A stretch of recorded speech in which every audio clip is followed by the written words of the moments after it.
Bonjour, on va parler d'un concept qui s'appelle le rendement énergétique. Donc, OK, un rendement, il ne faut pas perdre de vue ce que veut dire le mot rendement. Ça veut dire bien utiliser l'énergie nécessaire. Offrir un bon rendement, ça veut dire être très efficace. D'accord?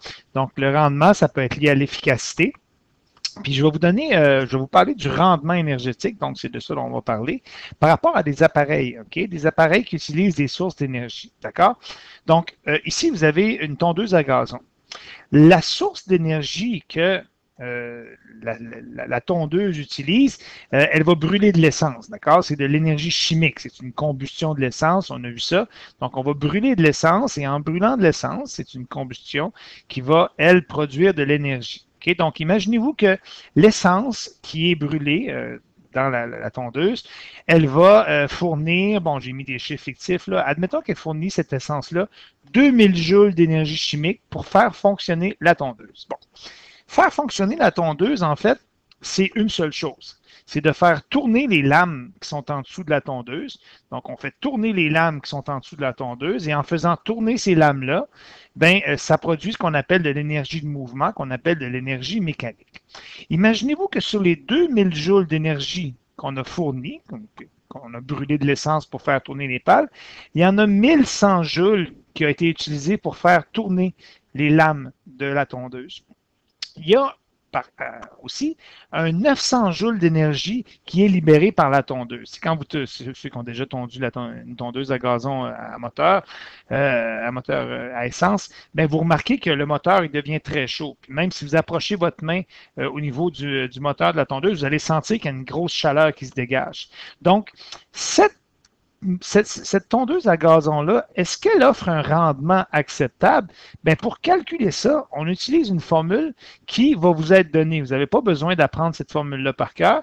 C'est que le rendement énergétique, c'est la quantité d'énergie utile divisée par la quantité d'énergie consommée multipliée par 100.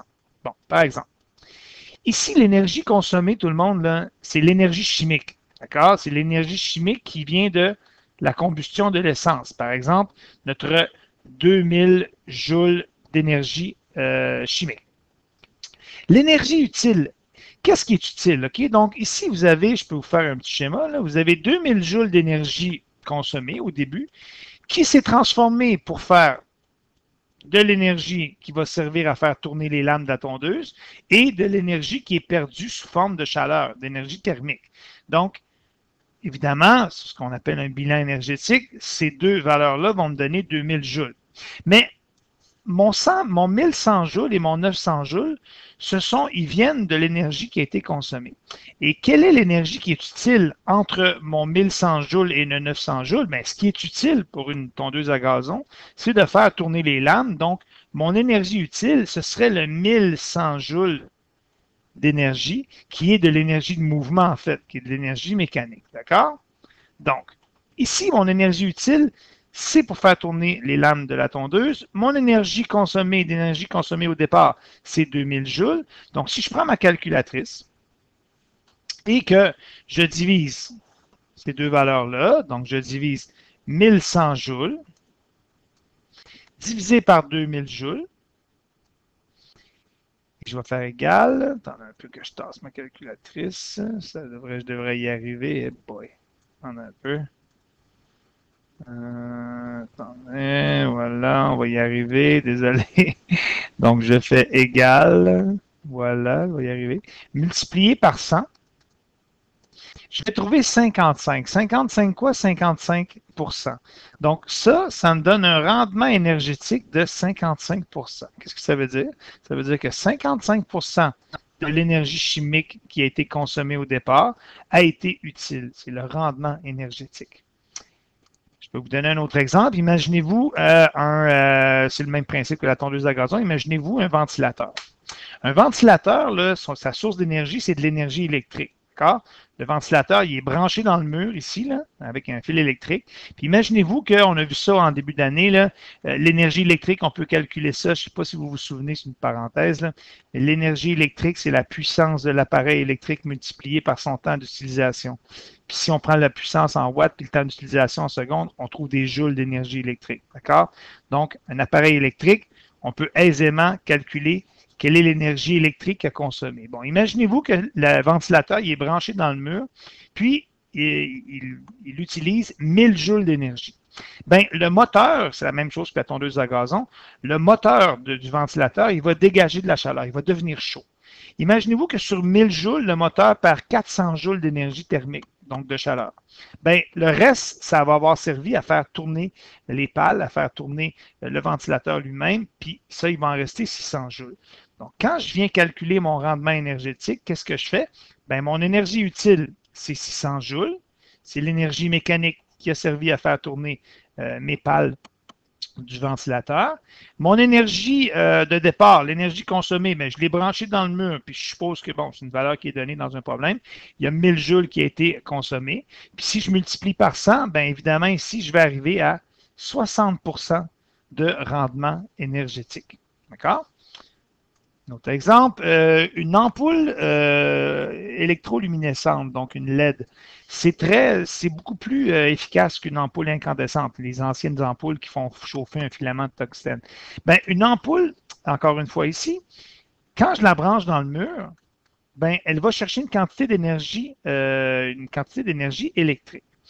Puis l'énergie électrique qu'elle consomme, ben, elle va se dissiper en deux sortes d'énergie. Il y a une quantité d'énergie qui va servir à éclairer, si vous voulez, à faire le travail utile. Donc l'énergie lumineuse, c'est l'énergie qui est utile. Puis, évidemment, cette ampoule-là, elle va devenir légèrement chaude. Puis on peut supposer qu'il va y avoir une quantité d'énergie qui va être perdue sous forme de chaleur. Mais une ampoule, à quoi ça sert? Ça sert à produire de l'énergie lumineuse.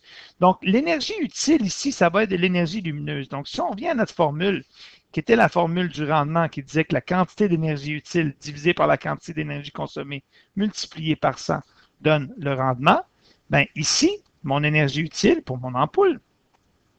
Donc, si je dis mon énergie qui est utile divisée par mon énergie qui est consommée, excusez-moi l'écriture, consommé multiplié par 100 va me donner le rendement. Bien, ici, mon rendement va être donné par mon énergie qui est utile, c'est mon 420 joules, divisé par le 600 joules d'énergie qui est consommée, okay, l'énergie que je lui ai donnée à cette ampoule-là, multiplié par 100, bien ça va me donner un rendement de 70%. Ça va être le rendement d'une ampoule éco-énergétique. Donc, si vous allez voir dans votre manuel, c'est ce qu'on vous parle. On vous dit le rendement énergétique, vous avez la définition ici, ça correspond au pourcentage d'énergie consommée qui est transformée en énergie utile. C'est par exemple un appareil électrique qui aurait un rendement de 100%, ça voudrait dire qu'il n'y aurait aucune perte d'énergie. Ici, il y a une phrase qui est intéressante. Souvent, donc je suis à la page 181 dans le bas de la page, souvent l'énergie utilisée est libérée sous forme de chaleur inutilisée, c'est-à-dire est libérée sous forme de chaleur. On va considérer que c'est de l'énergie perdue. Donc, tout ce qui est sous forme de chaleur, chauffe, de friction, d'appareils qui chauffent, etc., à moins que ce soit un four, évidemment, dont l'énergie utile est de l'énergie thermique. Mais sinon, c'est toute de l'énergie qui est perdue. On ne va pas la calculer comme étant de l'énergie utile. Donc, eux, ils vous donnaient la formule, évidemment. N'oubliez pas que cette formule-là, elle est donnée. Vous n'avez pas besoin de la prendre par cœur. C'est la suivante. Vous pouvez l'utiliser pour faire vos problèmes. On vous donne un exemple. Bon, en une seconde, une ampoule de 60 watts consomme 60 joules d'énergie électrique. Elle produit 3,5 joules d'énergie lumineuse. Bon, ça, c'est mon énergie utile. Une ampoule, là, 3,5 joules d'énergie lumineuse sur 60 joules d'énergie consommée. Vous avez ça ici. Donc, nécessairement, son rendement ne sera pas très élevé. C'est une ampoule incandescente, une ampoule qui chauffe. Donc, 5,83% de cette ampoule-là, ça va être de l'énergie qui est utile. Donc, son rendement énergétique, c'est 5,83%, ce qui signifie que le reste, 94,17%, c'est de l'énergie qui est perdue. Donc, une ampoule incandescente, c'est une ampoule qui principalement perd son énergie sous forme de chaleur. C'est pour ça que ce n'est pas très, très efficace. Ce sont les vieilles ampoules avec un filament de tungstène là, qui se met à chauffer et qui dégage la lumière. Donc, on vous parle aussi, vous aurez d'autres choses à lire ici, mais en gros, voici ce qui résume le rendement énergétique. Donc, si je le résumais, mettons, vous avez une plaque chauffante. Bon, là, c'est intéressant. Une plaque chauffante, à quoi ça sert? Imaginez-vous que ça, ce serait l'énergie qui est consommée, OK? Parce que consommer Je vais mettre consommer. Donc ça, c'est, imaginez-vous que tu as 1000 joules d'énergie qui est consommée. Donc cette plaque chauffante-là, comme on a au laboratoire, elle est branchée dans le mur. Le mur lui donne 1000 joules. Maintenant, à quoi ça sert une plaque chauffante? S'il y a 600 joules qui est de l'énergie qui est absorbée par le liquide, ben, c'est ça la job de la plaque chauffante. Donc ça, le 600 joules, c'est mon énergie qui est utile. J'ai 400 joules qui va être dégagée dans l'air. Ça, c'est de l'énergie thermique qui est perdue. D'accord? Ça, c'est de l'énergie qui est perdue. Cette énergie-là, oubliez ça, elle n'est pas utile. Donc, j'ai 600 joules qui ont servi à faire chauffer le liquide sur 1000 joules que la plaque chauffante a consommé. Donc, nécessairement, le rendement de la plaque chauffante est de 60%. Voilà. Merci.